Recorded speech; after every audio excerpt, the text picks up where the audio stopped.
السلام عليكم ورحمة الله وبركاته. الحمد لله رب العالمين، والصلاة والسلام على أشرف الأنبياء والمرسلين نبينا محمد وعلى آله وصحبه أجمعين.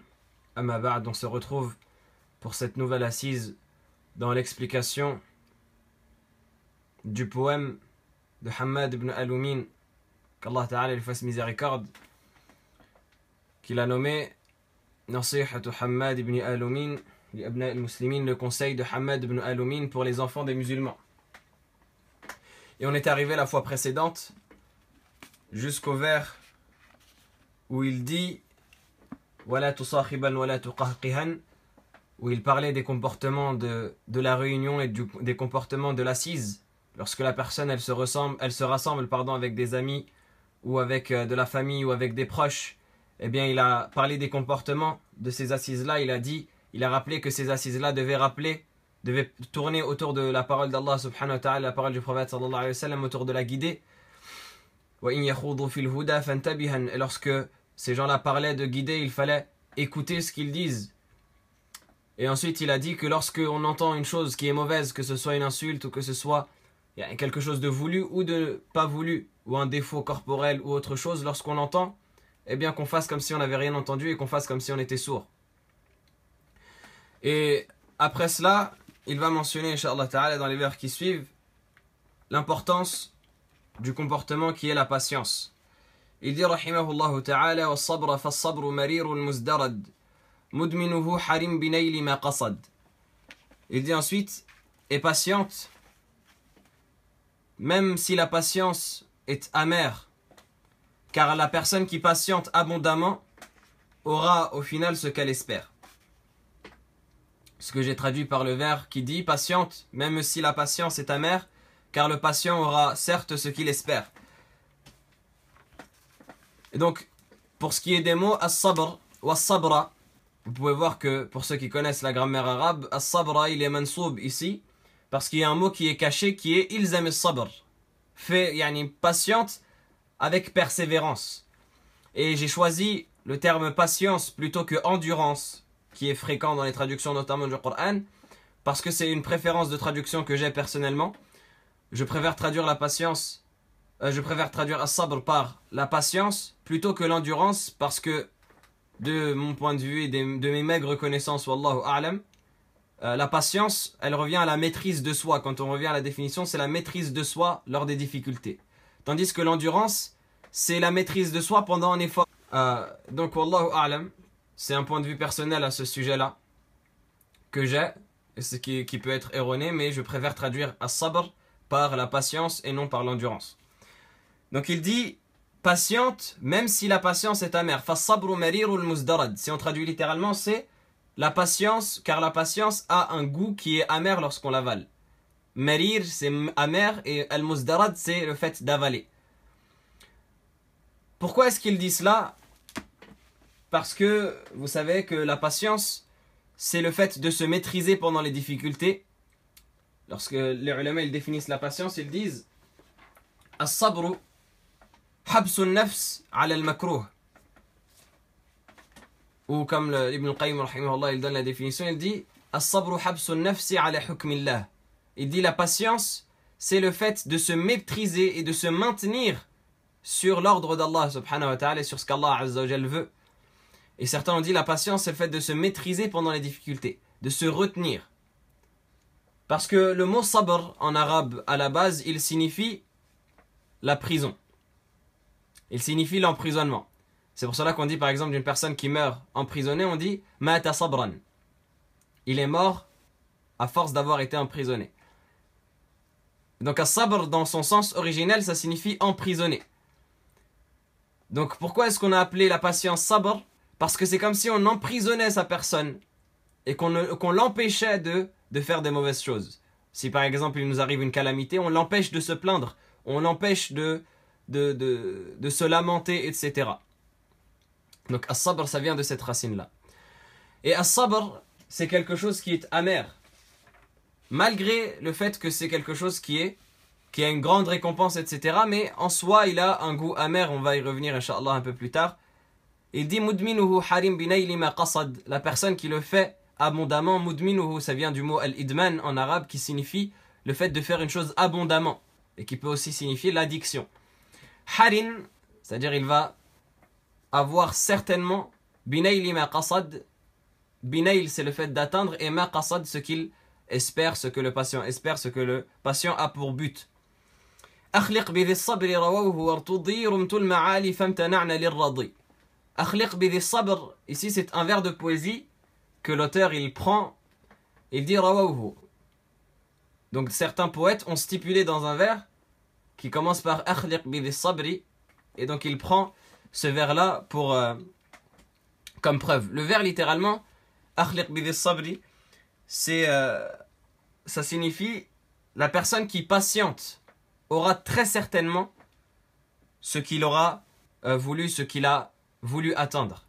Et c'est un vers de poésie qui vient d'un poète qui s'appelle Muhammad ibn Yasir, et dans certaines versions de son nom, il y a Muhammad ibn Bashir al-Khariji, qui l'a dit dans une poésie, il dit أخلق بذي الصبر أن يحظى بحاجته ومدمن القرع للأبواب أن يلجا. La personne qui patiente et qui se maîtrise sur la patience, celui-là il aura très certainement son but et il atteindra très certainement ce qu'il veut.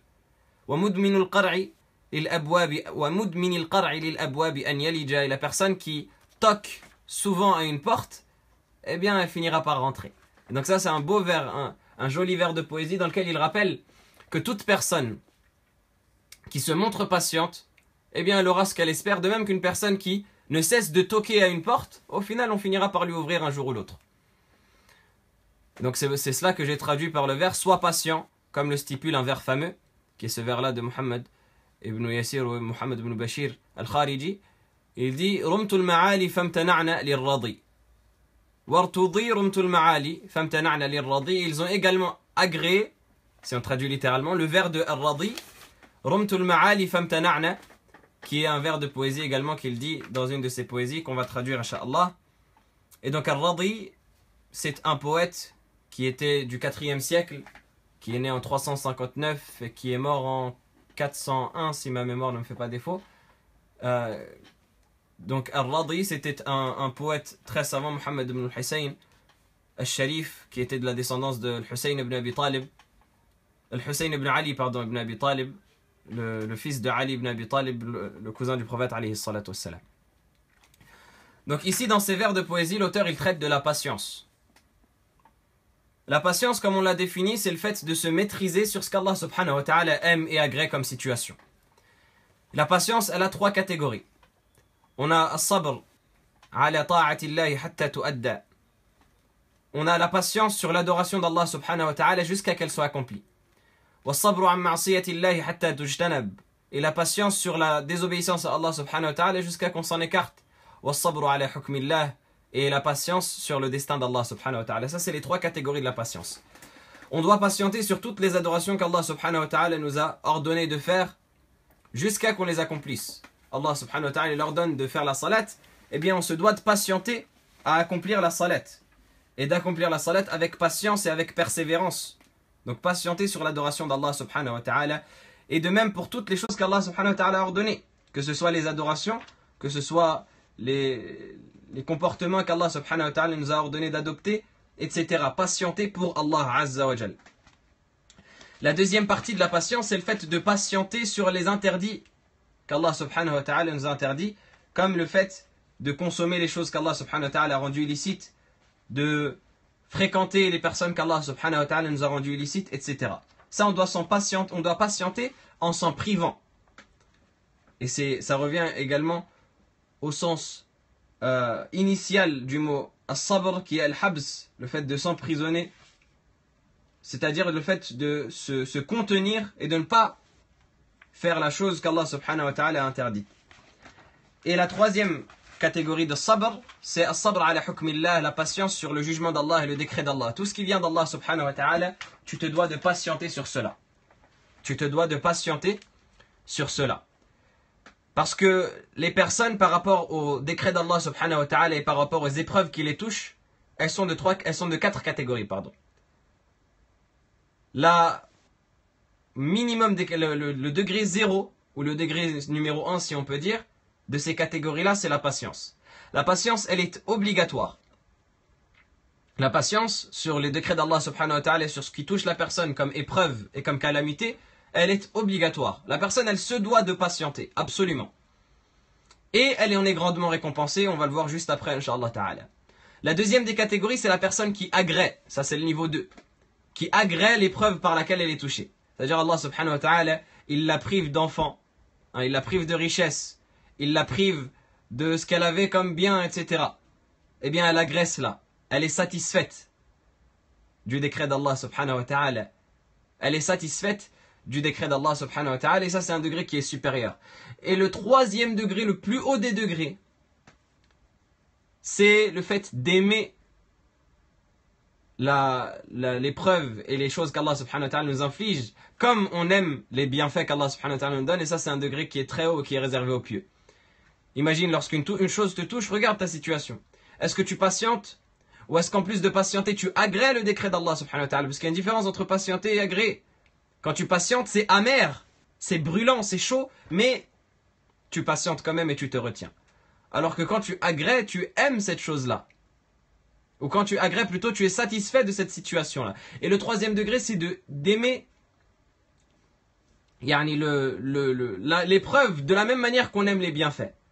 Que tu places dans ton cœur au même stade l'épreuve et la calamité, et le bienfait qu'Allah subhanahu wa ta'ala te donne. Et ça, c'est un degré qui est au-dessus de tous les degrés. Et le quatrième et le dernier degré, qui est le plus bas des degrés, le degré -1, c'est zajar wa tasakhut, le fait de se plaindre, de se lamenter et de rejeter le décret d'Allah subhanahu wa ta'ala. Ça, c'est le plus dangereux, le plus grave des degrés qui peut mener même à la mécréance.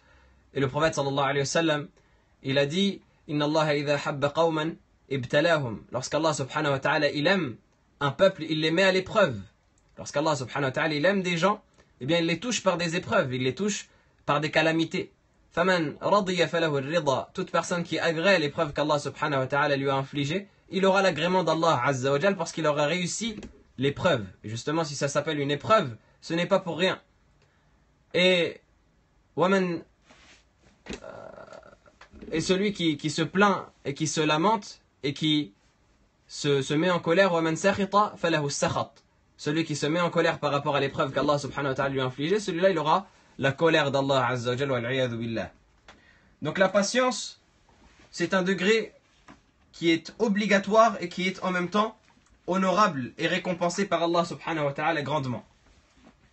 Allah azza wa jalla, dans le Coran, il nous a incité à plusieurs endroits et à plusieurs passages à faire preuve de patience et à être patient.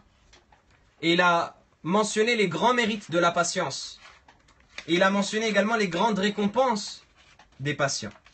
Allah subhanahu wa ta'ala il dit par exemple dans le verset Ya ayyuhalladhina amanu ista'inu bis-sabri was-salah inna Allaha ma'as-sabirin. Ô vous qui avez cru, aidez-vous à l'adoration d'Allah subhanahu wa ta'ala avec la patience et la prière, car Allah est avec les patients. Certains savants ont dit regardez dans le verset, il a devancé la patience sur la prière. Première chose. Et ensuite, après cela, il a dit Inna Allaha ma'as sabirin. Certes, Allah est avec les patients. Et il n'a pas dit Inna Allaha ma'al musallin. Allah est avec les prières. C'est-à-dire que la patience, elle a un rang tellement important qu'Allah subhanahu wa ta'ala s'est concentré sur cela en disant Inna Allaha ma'as sabirin. Certes, Allah sera avec les patients. Pour montrer le degré énorme et très important de la patience. Et Allah subhanahu wa ta'ala il dit également dans le verset وَجَعَلْنَا مِنْهُمْ أَئِمَّةً يَهْدُونَ بِأَمْرِنَا لَمَّا صَبَرُوا وَكَانُوا بِآيَاتِنَا يُوقِنُونَ. Il dit nous avons fait d'eux des gens qui étaient des guides pour les gens, c'est-à-dire des imams. Ça signifie à la fois des gouverneurs comme des guides spirituels, etc. En parlant des Bani Israël, Allah Azza wa Jalla il dit nous avons fait d'eux des imams pour les gens lorsqu'ils se sont montrés patients وَكَانُوا بِآيَاتِنَا يُوقِنُونَ, et qui croyaient fermement en nos versets et en nos signes. Et dans ce verset, Allah subhanahu wa ta'ala nous dit si tu veux atteindre les hauts degrés, si tu veux atteindre l'élite des créatures, eh bien tu as deux voies, la patience et la certitude. sois patient face à ce qu'Allah subhanahu wa ta'ala t'inflige comme décret, et aie la certitude en Allah subhanahu wa ta'ala, et par ces deux éléments-là, tu atteindras les plus hauts degrés. C'est pour cela que certains savants comme Cheikh l'Islam ibn Taymiyyah rahimahullah, il disait bis-sabri wal yaqin tunalu al-imamatu fi ad-din. C'est avec la patience et avec la certitude qu'on atteint le degré de l'imam, qu'on atteint le degré de l'imam dans la religion. Également, Allah subhanahu wa ta'ala, il dit dans son livre Fasbir kama sabara ulul azmi min ar-rusul. Il invite son prophète alayhi salatu wassalam, il ordonne à son prophète alayhi salatu wassalam de patienter en disant Fasbir, patiente alors, kama sabara ulul azmi min ar-rusul, comme ont patienté ulul azm, les gens de l'azm, les prophètes de l'azm, parmi les messagers que nous avons envoyés. Et donc ici, le prophète sallallahu alayhi wa sallam lui-même, qui est le messager d'Allah, le bien-aimé d'Allah, la meilleure des créatures, Allah azza wa jalla, il lui ordonne de patienter. Fasbir. Et il montre également que tous les prophètes qui l'ont précédé, ils ont fait preuve de patience. Kama sabara ulul azmi min ar-rusul. De la même manière qu'ont patienté ceux qui t'ont précédé avant, ceux qui ont été avant toi parmi les prophètes, et particulièrement ulul azm, les 5, plutôt les 4, à part le prophète alayhi salatu wassalam, qui avait ce pacte avec Allah subhanahu wa ta'ala. Et Allah azza wa jal a ordonné également à toute la communauté et à tous les croyants de faire preuve de patience. Dans le verset où il dit, Allah azza wa jal, il dit Ya ayyuhalladhina amanu sbiru wa sabiru wa rabitu wattaqullaha la'allakum tuflihun. Il dit, ô vous qui avez cru, faites preuve de patience et maintenez-vous ferme sur cette patience. Isbiru wa sabiru. Et dans une explication, patientez-vous et incitez autre que vous à la patience. Donc soit patientez vous-même, maintenez-vous sur la patience et incitez autre que vous à la patience. Et Allah subhanahu wa ta'ala a mentionné que cette patience-là, elle avait une récompense sans limite. Allah subhanahu wa ta'ala il dit dans le verset Innama yuwaffa as-sabiruna ajrahum bighayri hisab. Certes, les patients auront leur récompense sans compter, sans compte, sans limite. Toute personne qui se montre patiente, elle aura auprès d'Allah subhanahu wa ta'ala une récompense illimitée. Innama yuwaffa as-sabiruna ajrahum bighayri hisab. Et Allah subhanahu wa ta'ala, il dit également, il montre dans un verset que c'est par la patience qu'on obtient la délivrance. La patience, elle amène la délivrance. Et c'est avec la patience qu'Allah subhanahu wa ta'ala te sauvera dans ce bas monde et dans l'autre. Allah subhanahu wa ta'ala, lorsqu'il nous a raconté l'histoire de Bani Israël dans Surat Al-A'raf et toutes les épreuves qu'ils ont reçues de la part de Pharaon, qui les a torturés, qui les a châtiés, etc. Eh bien Allah subhanahu wa ta'ala, lorsqu'il mentionne qu'il les a sauvés de Pharaon, il dit فَتَمَّتْ كَلِمَةُ رَبِّكَ الْحُسْنَى وَتَمَّتْ كَلِمَةُ رَبِّكَ الْحُسْنَى عَلَى بَنِي إِسْرَائِيلَ بِمَا صَبَرُوا. Et la parole d'Allah subhanahu wa ta'ala, et la meilleure parole d'Allah subhanahu wa ta'ala a été parachevée sur les Bani Israël grâce à leur patience, de par leur patience. C'est grâce à la patience des Bani Israël qu'Allah subhanahu wa ta'ala leur a donné la délivrance et les a sauvés de Pharaon et de sa tyrannie. Et donc ça c'est une leçon que toute personne devrait prendre pour elle-même. Allah subhanahu wa ta'ala nous dit que toutes les épreuves elles se résolvent par la patience. C'est par la patience qu'on résout toutes les épreuves. Et il mentionne que même Bani Israël, qui ont été touchés par l'une des pires calamités qu'on a pu connaître dans l'histoire de l'humanité, qui est la calamité de Pharaon. Y a-t-il pire calamité que Pharaon, qui châtiait les gens, qui tuait les hommes, qui laissait vivantes les femmes comme esclaves, qui tuait les enfants, qui fatiguait les gens au travail par l'esclavage, etc. Jusqu'à que Bani Israël ils se sont plaints à Moussa en disant on a été persécutés avant que tu nous viennes et après que tu nous sois venu. C'était une situation extrêmement difficile. Et pourtant Allah subhanahu wa ta'ala les a sauvés de cette situation. Alors toi, l'épreuve que tu vis à plus faible mesure, et de manière plus restreinte, eh bien comment est-ce qu'elle ne pourra pas être résolue par la patience? Et c'est pour cela qu'il y a une parole très répandu qui dit As-sabru miftah al-faraj. Et le prophète sallallahu alayhi wa sallam, As-sabru miftah al-faraj, la patience est la clé de la délivrance. Et le prophète sallallahu alayhi wa sallam, il dit dans le hadith qui est bien connu, il dit Wa inna an-nasra ma'a as-sabr. Il dit, et certes, la victoire et la délivrance, elle vient avec la patience. Wa inna al-faraja ma'a al-karb. Et l'effacement de l'épreuve, eh bien, elle vient après l'épreuve. C'est-à-dire quand tu es touché par une épreuve, une angoisse, quelque chose de difficile, eh bien, juste après, il y aura al-faraj. Il y aura l'ouverture. Wa inna ma'al usri yusra. Et certes, après la difficulté vient la facilité.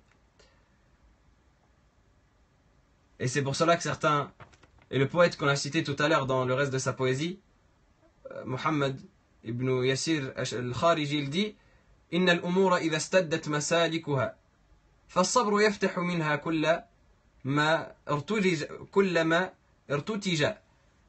Lorsque les choses elles sont difficiles et elles sont fermées, eh bien la patience, elle ouvre toutes les serrures et elle ouvre toutes les portes. Lorsque tu vois que toutes les portes elles sont fermées devant toi, patiente car il y en a une qui va s'ouvrir et ce sera grâce à ta patience. Et Allah subhanahu wa ta'ala également, il a cité que Ayyub alayhi salam était un bon serviteur dans son Coran. Il a dit Ni'mal abd innahu awwab. Quel bon serviteur, il était certes repentant. Pourquoi est-ce qu'il a dit Ayyub était un bon serviteur? Quand on revient dans le verset, qu'est-ce qui a valu à Ayyub d'être qualifié de bon serviteur, de Ni'mal abd? Quel bon serviteur, innahu awwab, il était certes repentant. Parce que vous connaissez l'histoire de Ayyub qui a été éprouvé 18 années dans sa personne, dans ses biens, ses enfants ils sont morts les uns après les autres, ses richesses elles ont été détruites, ensuite il a été touché dans sa peau, il a été touché par une maladie grave, jusqu'à que les gens ils se sont écartés de lui, il a vécu isolé. Tout cela pendant 18 années, une période extrêmement longue. Et il a patienté avec cela jusqu'à qu'Allah subhanahu wa ta'ala il l'a délivré. Et donc c'est pour cela quand on voit le début du verset, Allah subhanahu wa ta'ala il dit Inna wajadnahu sabira. Nous l'avons certes trouvé patient et endurant. Ni'mal abd. Quel bon serviteur. Innahu awwab. Il est certes repentant. Et également dans les hadiths, il y a énormément de hadiths qui parlent de la patience et qui incitent à pratiquer la patience et à être endurant. Comme les hadiths où le prophète sallallahu alayhi wa sallam il dit At-tuhuru shatrul iman walhamdulillahi tamla'u al-mizan wa subhanallahi walhamdulillahi تملأان أو تملأ ما بين السماوات والأرض والصلاة نور والصدقة برهان والصبر ضياء والقرآن حجة لك أو عليك كل الناس يغدو فبائع نفسه فمعتقها أو موبقها. Le hadith qu'a rapporté l'imam Muslim, le prophète sallallahu alayhi wa sallam dit At-tuhuru shatrul iman, la purification est la moitié de la foi. Walhamdulillahi tamla'ul mizan, et la parole alhamdulillah remplit la balance. Wa subhanallahi walhamdulillahi tamla'ani aw tamla'u ma bayna as-samawati wal ard. Et subhanallah et alhamdulillah remplissent à elles deux ou chacune d'entre elles ce qu'il y a entre les cieux et la terre. Was-salatu nur, et la prière est une lumière. Was-sadaqatu burhan, et la sadaqa, l'aumône, est une preuve pour la personne. Was-sabru diya, et la patience est un diya. La différence avec nur, le nur c'est la clarté. Lorsque le prophète sallallahu alayhi wa sallam dit as-salatu nur, an-nur c'est la clarté. La prière est une clarté. As-sabru diya, la patience est un diya. Qu'est-ce que c'est diya? Dans la langue arabe, diya c'est un des synonymes avec lesquels on dit la lumière, mais il a une signification particulière. Diya c'est une lumière qui comporte une certaine chaleur.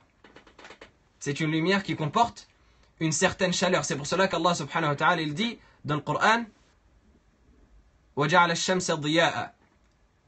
Il a fait du soleil un diya. Et quand il parle de l'qamar, il a dit وَالْقَمَرَ نُورًا, et la lune comme une clarté. Pourquoi? Parce que la lumière du soleil, elle brûle, tandis que la lumière de la lune, elle éclaire seulement. Ça c'est une faïda également, un enseignement bénéfique dans le Coran. Et pourquoi est-ce que le prophète sallallahu alayhi wa sallam, il a dit as-salatu nur, la prière est une clarté, et pour sabr, il a dit as-sabru diya. Il a dit la patience est un diya. Parce que la patience, elle se distingue par le fait qu'elle est difficile à supporter. Ça, c'est le premier sens que les ulama ont évoqué. La patience, elle se distingue par le fait qu'elle est difficile à supporter, comme la chaleur du soleil, elle est difficile à supporter. Donc la personne qui patiente, la patience, elle l'illumine, mais en même temps, elle le brûle quelque part. Parce que c'est quelque chose qui est très difficile. Et certains savants ont dit, le deuxième sens, c'est parce que la patience, elle éclaire la personne et en plus, elle lui brûle ses péchés. Donc ça devrait rassurer toute personne qui est dans une épreuve. Premièrement, sache qu'Allah subhanahu wa ta'ala t'a ordonné la patience. Donc, tu obéis à un ordre d'Allah subhanahu wa ta'ala. Deuxièmement, sache que cette patience-là, Allah subhanahu wa ta'ala l'a ordonnée à ceux qui étaient avant toi. Tu n'es pas seul dans ton épreuve. Il y a eu des générations avant toi. Les prophètes, les meilleurs, les plus élevés auprès d'Allah subhanahu wa ta'ala ont été touchés par des épreuves encore plus dures que la tienne. Comme dit le prophète sallallahu alayhi wa sallam dans le hadith, أَشَدُّ النَّاسِ بَلَاءً الْأَنْبِيَاء ثُمَّ الصَّالِحِينَ ثُمَّ الْأَمْثَلَ فَالْأَمْثَلَ. Les gens qui subissent les plus difficiles épreuves, ce sont les prophètes, puis les pieux, puis les gens en fonction de leur foi jusqu'au plus bas degré. Donc plus ta foi elle est haute, et plus tu subis des épreuves qui sont difficiles. Et plus tu es aimé d'Allah subhanahu wa ta'ala, et plus Allah t'éprouve. Parce que cette vie-là, c'est une vie de lutte. Allah subhanahu wa ta'ala ne veut pas qu'on se complaise dans cette vie. Allah subhanahu wa ta'ala veut nous mettre à l'épreuve. Et les épreuves que tu reçois, ce sont des cadeaux d'Allah subhanahu wa ta'ala. Le prophète sallallahu alayhi wa sallam dit dans le hadith d'Al-Bukhari, Inna Allah idha habba qawman, alors il dit dans le hadith d'Al-Bukhari, Man yuridillahu bi khayran yusib minh. Celui à qui Allah subhanahu wa ta'ala veut du bien, il le touche par des épreuves. Lorsqu'Allah subhanahu wa ta'ala t'aime, il t'éprouve, comme on a dit dans le hadith qu'on a cité précédemment. Inna Allah idha habba qawman ibtalahum. Lorsqu'Allah aime un peuple, il les met à l'épreuve. Donc ton épreuve, c'est un signe de l'amour d'Allah subhanahu wa ta'ala pour toi, et c'est un signe que tu es sur la voie des gens qui t'ont précédé, des prédécesseurs, des prophètes. Donc ça devrait être, en plus d'être une chose qui te rend heureux, ça devrait être un sharaf, un honneur pour toi. Et là on parle de toutes les épreuves. Je ne vais pas citer des exemples, mais si tu n'arrives pas à avoir d'enfant, si tu as fait un accident, si tu as perdu de l'argent, si tu as été touché dans ta personne, tu as été frappé, ou tu as été volé, ou tu as été... je ne sais pas, tu as été victime d'injustice, etc. Tout cela, ce sont des épreuves par lesquelles Allah subhanahu wa ta'ala te teste. Et par lesquelles il te montre qu'il t'aime. Et ça a été une chose qui a touché les prophètes qui étaient avant toi. Allah azza wa jalla dit, Am hasibtum an tadkhulul jannata wa lamma ya'tikum mathalul ladhina khalaw min qablikum. Pensiez-vous que vous rentrerez au paradis sans que ne vous touche la même chose qui a touché ceux qui étaient avant vous, la pauvreté, la calamité, tous les maux les ont touchés. Et ils ont été ébranlés dans leur foi. Jusqu'à que les prophètes et ceux qui ont cru avec lui dirent quand viendra l'aide d'Allah. Certes, l'aide d'Allah est proche. Et Allah subhanahu wa ta'ala il dit وَلَنَبْلُوَنَّكُمْ حَتَّى نَعْلَمَ الْمُجَاهِدِينَ مِنْكُمْ وَالصَّابِرِينَ وَنَبْلُوَ أَخْبَارَكُمْ. Nous vous testerons et nous vous mettrons à l'épreuve jusqu'à que nous saurions distinguer les véritables combattants d'entre vous, les véritables vaillants. Donc les épreuves, elles distinguent les personnes qui ont la véritable foi des autres. Et en plus de cela, en plus de te dire qu'Allah t'aime et que tu es sur le chemin de ceux qui t'ont précédé, dis-toi que tu as une énorme récompense tellement grande qu'elle n'est même pas mentionnée. Bighayri hisab, elle n'a même pas de limite. Et en plus de cela, Allah subhanahu wa ta'ala t'expie tes péchés. Alors qu'est-ce que tu veux de plus? Qu'est-ce que tu veux de plus? Tu devrais être heureux et sauter de joie à chaque fois que tu es touché par une épreuve. Tu devrais pleurer d'amour pour Allah subhanahu wa ta'ala à chaque fois que tu serais touché par une épreuve. Et les salaf, les plus prédécesseurs, les sahaba, lorsqu'ils n'étaient pas touchés par une épreuve pendant une longue période de temps, ils pleuraient. Se disaient peut-être qu'Allah subhanahu wa ta'ala ne m'aime plus. Lorsqu'ils voyaient que ni ils ne tombaient malades, ni ils n'étaient touchés par une calamité, ni ceci, ni cela. Et ils étaient dans le khayr al-afiyah, dans le bien et dans... Bien sûr, comme dit le prophète sallallahu alayhi wa sallam, il ne faut pas espérer le mal. Mais ces choses-là, ça montre, c'est un signe qu'Allah subhanahu wa ta'ala t'aime. Et donc eux, ils pleuraient lorsqu'ils n'avaient pas ces choses-là. Ça doit nous faire réfléchir. Donc, as-sabr diya, la patience est un diya. Le Coran est une preuve pour toi ou contre toi. Ila akhir al-hadith, jusqu'à la fin du hadith. Le prophète alayhi salatu wassalam, il dit également dans le hadith que rapporte Muslim, il dit ajaban li amri al-mu'min. L'affaire du croyant est tellement étonnante. Inna amrahu kullahu lahu khayr. Certes, toute sa situation pour lui est un bien. Toute la situation du croyant est un bien pour lui. In asabathu sarra shakar, fakana khayran lah. Si une bonne chose le touche, il remercie Allah et c'est un bien pour lui. Et si une calamité le touche, il patiente et ce sera un bien pour lui. La situation du croyant est entièrement bonne. Pour quel privilège? Par quel moyen? Par quelle façon? Grâce à la patience. Et le prophète alayhi salatu wassalam, il a également dit dans le hadith qui nous rapporte que il était avec un groupe de personnes parmi l'Ansar, parmi les gens de Médine, qui ont demandé au prophète sallallahu alayhi wa sallam de leur donner des richesses. Le prophète sallallahu alayhi wa sallam leur a donné. Ensuite, ils lui ont redemandé, il leur a donné. Ensuite, ils lui ont redemandé, il leur a redonné. Jusqu'à que tout ce qu'il avait auprès de lui disparaisse. Et lorsqu'il a tout donné de tout ce qu'il avait de ses richesses, il a dit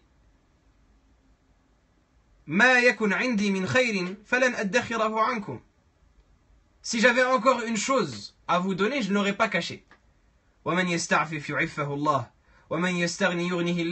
Et celui qui se préserve, Allah le préservera. Et celui qui se considère riche, c'est-à-dire qui se suffit de ce qu'Allah lui a donné, en se considérant riche, Allah l'enrichira. Et celui qui se force à patienter, Allah lui accordera la patience. Et personne n'a été donné, n'a été gratifié d'un bien meilleur et plus grand et plus vaste que la patience.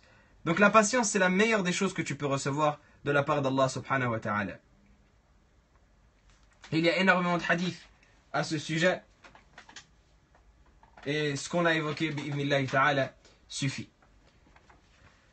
Et donc l'auteur, il cite, pour prouver cela, il dit « Fassabru marirul muzdarad ». Premièrement, il mentionne que la patience, elle est amère. Pourquoi est-ce qu'il dit que la patience est amère? Parce que la patience, comme on l'a dit, elle a un goût qui est difficile à supporter. C'est pour cela que les Arabes, ils disaient, dans un vers de poésie qui est connu, ils disaient, Isbir qalilan wa kum billahi mu'tasiman. La ta'jalanna fa inna al-ajza bil-ajali. As-sabru mithlu ismihi murrun madhaqatuhu lakinna awaqibahu ahla min al-asali. Il disait, patiente un court laps de temps et sois attaché à Allah subhanahu wa ta'ala et ne t'empresse pas. Parce que certes, la faillite et l'échec vient avec l'empressement. Isbir qalilan wa kun billahi mu'tasiman. La ta'jalanna fa inna al-ajza bil-ajali. Ne t'empresse pas car la faillite et l'échec vient avec l'empressement. As-sabru mithlu ismihi. La patience est comparable à son nom. Murrun madhaqatuhu. Elle est amère. Elle est amère dans son goût. Lakinna awaqibahu ahla min al-asali. Mais ce qui vient ensuite, c'est plus doux que le miel. Pourquoi est-ce qu'il dit le poète As-sabru mithlu ismihi, la patience est semblable à son nom? Parce que le mot sabr est très similaire à un autre mot en arabe qui est as-sabir. Et as-sabir, qu'est-ce que c'est? C'est une plante qui était connue par les Arabes comme étant extrêmement amère. C'était une des plantes les plus amères qu'ils connaissaient à tel point qu'ils disent que même les animaux, ils ne pouvaient pas la manger. Même les animaux, ils la fuyaient comme la peste. Tellement c'était une plante amère. Et donc as-sabir, avec sa similarité avec as-sabr, ça, les Arabes ils jouaient sur la similarité pour dire que as-sabr, la patience, c'est comme as-sabir. C'est tellement amer que c'est très difficile à supporter. C'est pour ça que le poète il dit as-sabru mithlu ismihi murrun madhaqatuhu. Dans son goût, il est extrêmement amer. Lakinna awaqibahu ahla min al-asali. Mais ce qui vient ensuite, les résultats de la patience, ils sont plus doux que le miel. De la même manière que quand tu prends un médicament, le goût il est extrêmement mauvais et extrêmement amer. Mais ce qui vient ensuite, c'est plus doux que le miel. Donc il dit mudminuhu harim binayli ma qasad. C'est pour ça qu'il dit la personne qui fait abondamment la patience, elle aura certainement ce qu'elle espère. Il y a un autre poète aussi qui dit des vers de poésie dans lequel il dit أما والذي لا يعلم الغيب غيره ومن ليس في كل الأمور له كفو لئن كان بدء الصبر مرا مذاقته لقد يجتنى من بعده ثمر الحلو. Il dit je jure par celui qui est le seul à connaître l'invisible et celui qui n'a aucun égal dans toutes les affaires, si le début de la patience est amer, ce qui vient ensuite les fruits qu'on en tire ensuite, ils sont plus doux que le miel. Donc c'était une métaphore qui était connue chez les Arabes. Et il cite pour prouver cela 2 vers de poésie, comme on a cité. Le premier vers c'est Akhliq bid sabri, qui est un vers, comme on a dit, d'un poète qui s'appelle Muhammad ibn Yasir al-Khariji, ça on l'a déjà mentionné, dans lequel il dit Akhliq bid sabri an yahdha bi hajatihi wa mudmin al-qar'i lil abwab an yalija. Comme on a mentionné tout à l'heure, le sens de la poésie, du vers, il dit la personne qui patiente, elle aura très certainement et très rapidement ce qu'elle espère, de même qu'une personne qui toque abondamment à la porte, on lui ouvrira très prochainement. Et le deuxième vers qu'il cite, c'est le vers de Radi, Muhammad ibn Hussein al-Sharif, qui dit Rumtu al-ma'ali famtana'na wa lam yazal abadan yumani'u 'ashiqan ma'shuq فصبرت حتى نلتها ولم أقل ضجرا دواء الفارق التطليق. Il dit j'ai visé, donc ce que j'ai traduit par les visées que je veux, j'ai visé les hauts degrés, rumtul ma'ali, famtana'na, et elles se sont empêchées, je n'ai pas pu les atteindre. Walam yazal abadan yumani'u 'ashiqan ma'shuq, et c'est une habitude qu'on voit souvent, que l'amoureux repousse, plutôt l'amoureux est repoussé par celle dont il est amoureux. Donc il cite cela pour dire, c'est une habitude qu'on voit souvent, du fait que la personne qui essaye d'atteindre les hauts degrés, eh bien, elle perd ces hauts degrés-là, elle n'y arrive pas. C'est quelque chose de difficile. Lorsque tu vas t'élever vers les hauts degrés, et il donne l'exemple ici, d'une personne qui aime, qui est amoureux de quelqu'un. Ça peut être soit une personne, soit être amoureux des degrés du paradis, des degrés de la religion, des degrés auprès d'Allah subhanahu wa ta'ala, ou être amoureux des degrés de ce bas monde. Dans tous les cas, lorsque tu vas essayer de l'atteindre, eh bien tu vas chuter la première fois, et chuter la deuxième fois, et retomber la troisième fois, et la quatrième fois, la cinquième fois. Walam yazal abadan yumani'u 'ashiqan ma'shuq, c'est une habitude. À chaque fois, tu vas être repoussé, tu vas être rejeté, etc. Mais il dit j'ai patienté, et j'ai persévéré, et j'ai enduré jusqu'à l'atteindre. J'ai patienté jusqu'à atteindre ce degré-là que je veux. Et je n'ai jamais dit, en me plaignant, le soin et le remède de la personne qui est détestée, c'est le fait de divorcer et de se séparer de ce qu'il aime. Donc ça, c'est un vers de poésie de Al-Radi, dans lequel il cite cette hikmah, cette sagesse-là, qui est une hikmah positive, qui incite la personne à toujours patienter pour atteindre ce qu'elle souhaite et à ne jamais baisser les bras.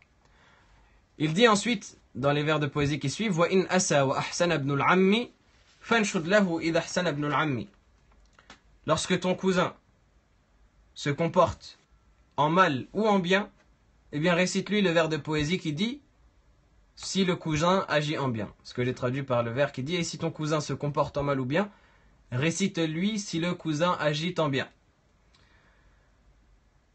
Donc ici, rahimahullah, il va inciter à avoir un bon comportement particulier avec la famille. Et il a commencé par le cousin. Parce que le cousin, c'est un des proches sans être le plus proche. C'est-à-dire qu'il fait partie de la deuxième sphère, si on pourrait dire, de la famille. La première sphère, c'est les frères, les sœurs, le père, la mère. Et ensuite, comme on mentionnait plus haut, dans le passé, dans l'explication de ce poème, l'oncle, la tante et leurs enfants, les cousins. Donc il dit وَإِنْ أَسَى وَأَحْسَنَ ابْنُ الْعَمِّ Si ton cousin, il se comporte en mal et en bien.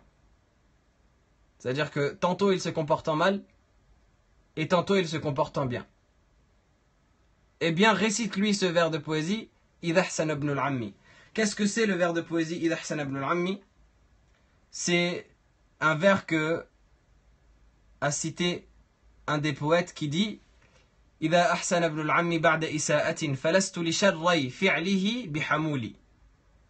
Lorsque mon cousin se comporte en mal ou se comporte en bien après s'être comporté envers moi en mal, فَلَسْتُ لِشَرِّ فِعْلِهِ بِحَمُولِ. je ne me focalise pas, je ne me concentre pas sur les deux mots, ou plutôt le mal qu'il a fait, et je me concentre sur le bien. Donc qu'est-ce qu'il veut dire par cela? Il veut dire que toute personne de ta famille, de qui tu as un mal ou un bien, eh bien ne retiens que le bien et oublie le mal.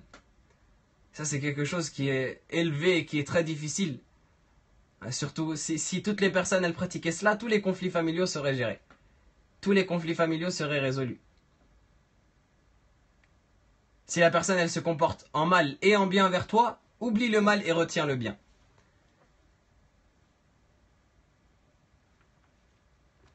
Et c'est ce que le poète il mentionne dans ce vers de poésie. Je ne me concentre pas sur le mal qu'il fait et je me focalise plutôt sur le bien. Et ça malheureusement c'est quelque chose qu'on néglige énormément. C'est quelque chose qu'on néglige énormément et qui amène à des conflits. Il suffit qu'une personne de la famille elle se comporte en mal envers toi pour que tu retiennes dans ton cœur ce qu'elle a fait et que tu restes focalisé dessus et que tu sois obsédé par cela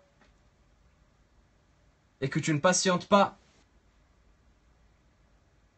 que tu retiennes ce qu'il dit, et la deuxième fois lorsque tu vas le rencontrer, tu vas le voir avec un visage fermé. Peut-être que tu vas l'insulter, peut-être que tu vas le frapper, et ça va grossir et ça va enfler, créer un abcès, etc.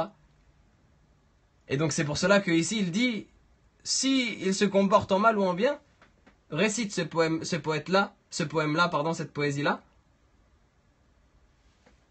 et oublie le mal qu'il fait et focalise-toi sur le bien.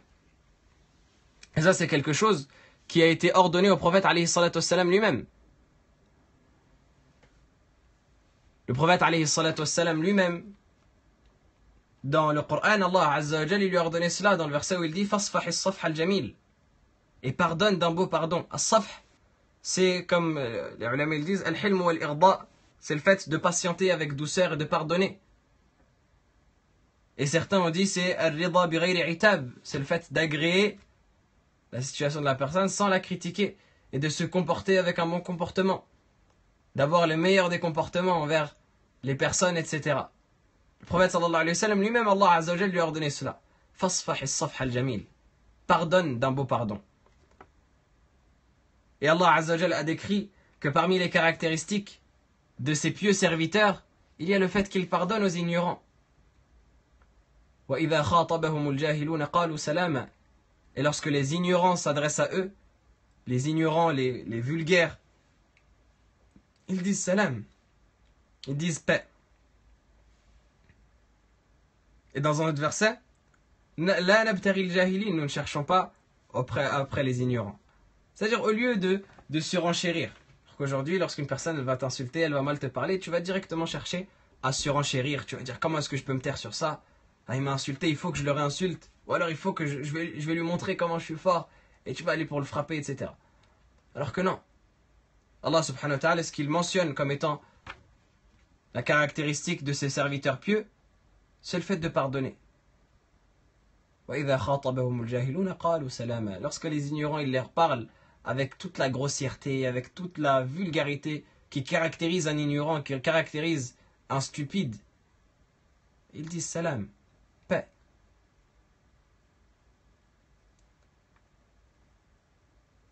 Allah subhanahu wa ta'ala également dans le verset il nous incite à pardonner. Il nous incite à être indulgents envers les autres.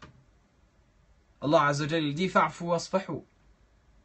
Pardonnez et effacez le mal qu'on vous fait. Pardonnez et négligez le mal qu'on vous fait. Oubliez-le. Il y a une histoire, une hikmah, qui est évoquée par certains savants dans leurs livres et qu'il est bénéfique, wallahu a'lam, d'évoquer ici. C'est le fait que certains savants ils racontent l'histoire de deux personnes, deux frères en islam, qui se fréquentaient. Et un jour, l'ami de la personne, il a fait un bien à son autre ami. Il lui a offert quelque chose où il s'est bien comporté envers elle. Envers la personne qu'il avait pour ami. Et la personne qu'il avait pour ami, il a pris une pierre. Et il a pris un outil pour graver sur la pierre. Et il a gravé sur la pierre le nom de son ami. Et un deuxième jour, son ami lui a fait du tort. Et donc qu'est-ce qu'il a fait? Il a écrit sur le sable, au bord de l'eau, il a écrit sur le sable le nom de son ami. Et la personne qu'il fréquentait, il l'a questionné sur cela. Il a dit, pourquoi est-ce que tu as fait ça? Il a dit, parce que le bien que tu as fait, je l'ai gravé sur la pierre pour ne pas l'oublier, parce que s'il se grave sur la pierre, il ne disparaît jamais. Et le mal que tu as fait, je l'ai mis sur le sable pour que ça disparaisse très rapidement par l'eau. Parce que je veux me rappeler du bien que tu fais, et je veux oublier le mal que tu m'as fait. Et c'est ainsi qu'Allah subhanahu wa ta'ala nous demande d'être. C'est ainsi qu'Allah subhanahu wa ta'ala nous incite à être envers tout d'abord notre famille, comme il dit l'auteur, mais également envers toute personne. Jusqu'à que certains savants ont mentionné que la personne la plus haute dans ses moralités, la personne la plus haute dans son comportement, c'est celle qui pardonne. C'est celle qui oublie les choses qu'on lui fait de mal. C'est celle qui se focalise sur le bien et qui oublie le mal. Le prophète alayhi salatu wassalam, il dit dans le hadith Afdalul fadail an tasila man qata'ak wa tu'tiya man haramak wa tasfaha amman zalamak. Il dit la meilleure des bonnes choses, le meilleur des caractères, le meilleur des comportements, c'est le fait de lier les liens de parenté avec celui qui te délaisse, celui de ta famille qui rompt les liens de parenté avec toi. Eh bien, va vers lui. Et que tu donnes à celui qui te prive. Une personne qui t'a privé, donne-lui. Et que tu pardonnes à celui qui est injuste envers toi. Ce hadith il est rapporté par Tabarani et il est également mentionné dans le Jam' al-Saghir. Et ce hadith-là, il nous apporte des moralités éminentes. Si on le répète, il dit le meilleur des bons caractères, la meilleure des bonnes choses, c'est que tu lies les gens qui rompent les liens de parenté avec toi. Tu as quelqu'un de ta famille qui rompt les liens de parenté. Eh bien, toi, va vers lui. N'attends pas qu'il vienne vers toi. Comme il dit le prophète sallallahu alayhi wa sallam, la personne qui lie ses liens de parenté auprès d'Allah subhanahu wa ta'ala, qui est considérée comme telle, comme c'est mentionné dans le Coran, c'est pas une personne qui lie les liens de parenté parce qu'on a lié les liens de parenté. C'est-à-dire, comme on dit chez nous, il vient chez moi, je viens chez lui. Il est venu chez moi à telle date, bah alors je vais aller chez lui. Il n'est pas venu chez moi, bah je vais pas chez lui. Non. Le prophète sallallahu alayhi wa sallam, il dit non, au contraire. La personne qui lie ses liens de parenté, c'est celle qui les lie avec la personne qui les a rompus. Une personne qui ne cherche pas à te voir, qui ne veut pas que tu viennes, eh bien va vers lui quand même. Même s'il va te fermer la porte au nez, même s'il va t'insulter, je dois lier mes liens de parenté parce qu'Allah me l'a demandé, eh bien j'y vais. Que tu vas voir celui qui rompt les liens de parenté avec toi. Et que tu donnes celui qui te prive. Imaginez, subhanallah, aujourd'hui les gens, on les entend, et limite leur but dans la vie, c'est de réussir pour montrer aux gens qui les ont privés dans leur enfance ou qui les ont privés lorsqu'ils en avaient besoin, qu'ils ont réussi et pour aller les priver. Les gens, on dirait certaines fois, leur but dans la vie, c'est de réussir pour être juste au-dessus de la personne, pour arriver à lui infliger ce qu'il lui a infligé dans son passé. Alors que non.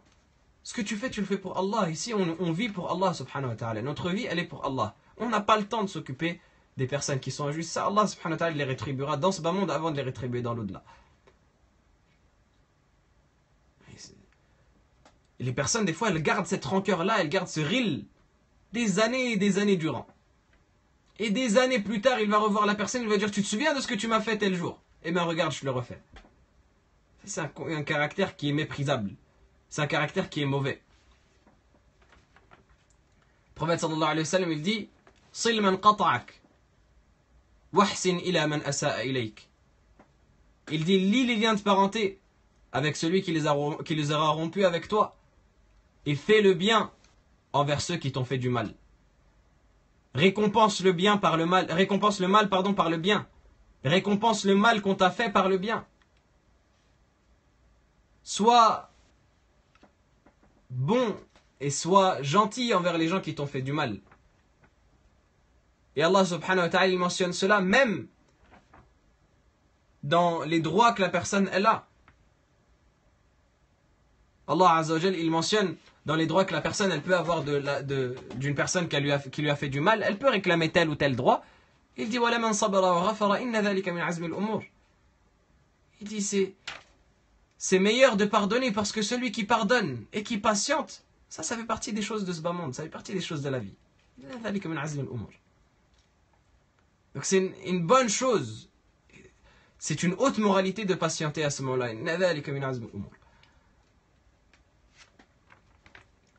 Donc c'est pour cela que le cheikh, rahimahullah ta'ala, dans sa poésie, il dit وَإِنْ أَسَى وَأَحْسَنَ ابْنُ الْعَمِّ فَانْشُدْ لَهُ إِذَا أَحْسَنَ ابْنُ الْعَمِّ. Lorsque ton cousin se comporte en mal ou bien, eh bien souviens-toi de ce vers de poésie où le poète il dit إِذَا أَحْسَنَ ابْنُ الْعَمِّ بَعْدَ إِسَاءَةٍ فَلَسْتُ لِشَرِّ فِعْلِهِ بِحَمُولِ. Lorsque mon cousin se comporte en mal et en bien, eh bien je ne retiens pas le mal et je garde seulement le bien, je me focalise sur le bien. Et ça vaut également pour les amis. Ça vaut également pour les amis, ça vaut également pour les fréquentations, ça vaut en particulier pour les parents. Des gens aujourd'hui, ils ont ce système-là de rancœur, même avec leurs propres parents. Ajib. Tu n'as pas vu tout le bien qu'ils ont fait pour toi dans toute ton enfance, mais tu as vu seulement le mal qu'ils ont fait certaines fois, alors que c'est tes parents. Ça, c'est quelque chose qui est incompréhensible. Comment est-ce que tu peux te permettre cela? Ensuite, le poète, il dit, rahimahullah, بِشَيْءِ جُدْ عَلَى الْعَشِيرِ عِفَّ عَنْ شَيْئِهِمْ وَعَنْ أَذَاهُمْ كُفَّ. Sois généreux et préserve-toi de mendier. Auprès de tes proches et du mal préserve-les. بِشَيْءِ جُدْ. Al-Joud, en arabe, c'est la générosité. Donc, le taqdir, la formulation de base de la phrase, c'est Joud bishay. Sois généreux par rapport à tout ce que tu as. Al-Ashir iffa. If, al-Ashir, soit, préserve-toi par rapport à ta famille, préserve-toi de mendier, préserve-toi de leur demander quoi que ce soit, wa an adahum kuffa, et préserve-toi de leur faire du mal. Ça, c'est les trois comportements principaux qu'on se doit d'avoir par rapport à notre famille, que le cheikh il évoque ici. Être généreux envers eux, leur donner, et ne pas attendre que eux nous donnent. Ne pas leur demander quoi que ce soit, ne pas mendier auprès de quoi que ce soit, et ne pas leur faire du mal. Et il cite ensuite un vers de poésie qui prouve cela. لست لقومي للزبيد أنشدي ثم إلى الحلم ازدلف لترشدي. Il dit لست لقومي, le vers لست لقومي de Az-Zubaydi, il prouve cela. Anshidi, récite-le car il prouve cela. Qu'est-ce que c'est que لست لقومي? C'est un vers qui a été prononcé par Az-Zubaydi. Qui est ce Az-Zubaydi? C'est Amr ibn Ma'di Karib Az-Zubaydi, qui était un des compagnons du prophète sallallahu alayhi wa sallam, qui s'est converti en l'an 9 de l'Hégire auprès du prophète sallallahu alayhi wa sallam, d'un wafd Bani Yazid, et qui est mort en l'an 21, Allah alam si ma mémoire ne me fait pas défaut, de l'Hégire, et qui était un compagnon qui avait une particularité, c'était d'être un grand poète. Il était un grand poète déjà dans le Jahiliya, et ensuite dans l'Islam, c'était une personne courageuse qui a participé à des batailles dans lesquelles il s'est montré fort et vaillant. Et donc parmi les vers de poésie qu'il a dit, qui sont pleins de sagesse, ce vers-là que l'auteur il utilise comme preuve, qui est le vers où il dit وَلَسْتُ لِقَوْمِ بِعَيَّابَةٍ وَشَرِّ الْعَشِيرَةِ مَنْ عَابَهَا أَعِفْ وَأَبْذُلُ مَالِي لَهَا وَلَا أَتَعَلَّمُ أَلْقَابَهَا. Il dit وَلَسْتُ لِقَوْمِ بِعَيَّابَةٍ. Je ne critique pas mon peuple, je ne critique pas les miens. C'est ce que j'ai traduit dans le vers où il dit je ne suis pas contre les miens. C'est-à-dire, je ne suis pas contre les miens, je ne les critique pas, je ne les atteins pas par mes paroles. Et le plus pitoyable, le plus misérable d'une personne dans une tribu, c'est celui qui critique sa propre tribu et son propre peuple. Et ensuite, il dit je me préserve de prendre quoi que ce soit d'eux, et c'est moi qui leur donne. C'est moi qui leur donne ce dont ils ont besoin. Et je n'apprends pas les surnoms mauvais qu'on leur donne. Al-Qabaha ici, c'est les surnoms mauvais qu'on leur donne pour se moquer d'eux, etc. Donc Az-Zubaydi, qui est ce compagnon Amr ibn Ma'di Karib, il dit dans ce vers de poésie, il dit « Je me comporte le mieux possible envers mon peuple et envers mes proches. De sorte à ce que c'est moi, déjà je ne les critique pas, je ne parle pas sur eux. Et ensuite c'est moi qui vais répondre à leurs besoins et leur donner de l'argent et leur donner des richesses. Et je n'attends rien d'eux. » Ça c'est la situation par rapport à laquelle la personne elle doit être. En particulier envers ses parents, puis sa proche famille, et puis son peuple. Et les personnes aujourd'hui, certaines personnes, Wallah al-Musta'an, qui se prétendent pratiquantes de la religion d'Allah subhanahu wa ta'ala et sur la sunna du prophète sallallahu alayhi wa sallam, et sur certaines fois même, c'est triste de le dire, mais c'est un constat, certaines personnes qui se prétendent sur la voie des salafs, radiyallahu ta'ala anhum, qu'Allah subhanahu wa ta'ala nous permette d'être sur leur voie, eh bien, tu vois qu'il n'a pas le comportement adéquat parce qu'il est à la charge de ses parents, ou il est lourd par rapport à ses parents, il mendie sur sa famille, il n'apporte pas de bien, il n'apporte pas d'aide financière, d'aide matérielle à ses proches, et en plus il a un fardeau pour eux. Il ne prend pas la responsabilité d'aller prendre une hirfa, d'aller prendre un travail. Comme Omar ibn Khattab, radiyallahu ta'ala anhu, il disait aux jeunes qu'il croisait et qu'il voyait sans emploi, il leur disait allez travailler. Il disait je déteste inni akrahu an ara ar-rajula mubahlalan aw kama qala radiyallahu ta'ala anhu laysa fi 'amal ad-dunya wala fi 'amal al-akhirah. Cette parole-là elle est rapportée également d'Ibn Mas'ud. Il dit je déteste voir. Plus tard Abdullah ibn Mas'ud il disait je déteste voir une personne qui est comme ça vide. Elle n'est ni dans les actes de ce bas monde, ni dans les actes de l'au-delà, ni elle profite de l'adoration comme il se doit, et ni elle aide sa famille financièrement et elle s'occupe des charges, etc. Et Omar ibn Khattab, et c'est ça la parole qui est rapportée de lui, il dit Inni ara ash-shaba fayu'jibuni. Certaines fois, je vois un jeune qui me fait plaisir, qui me rend heureux. ثم أسأل عن حرفته فيسقط من عيني فيقال لا حرفة له فيسقط من عيني. Puis je questionne à propos de son travail. Quel est son travail? Qu'est-ce qu'il fait dans la vie? Et on me dit il n'a pas de travail, et à ce moment-là il baisse dans mon estime. C'est une parole de Omar ibn Khattab qui est authentique. Parce que les salafs, ils détestaient le fait de rester au dépourvu, de ne pas apporter de bien, ni financièrement, ni... Normalement, une personne qui est croyante et qui est sur la voie des salafs, elle devrait être au meilleur des niveaux dans tous les domaines. À la fois dans le domaine religieux, dans le domaine de la science, dans le domaine des ibadat, des adorations, mais également dans le domaine mondain. Apporter à sa famille du khayr, apporter à ses parents, essayer d'aider un peu financièrement la situation, etc. Et donc la pire des choses que la personne peut faire, c'est d'être un poids et un fardeau sur ses proches et de leur soutirer en plus de l'argent. Et c'est ça que l'auteur il a mentionné dans ce vers-là où il dit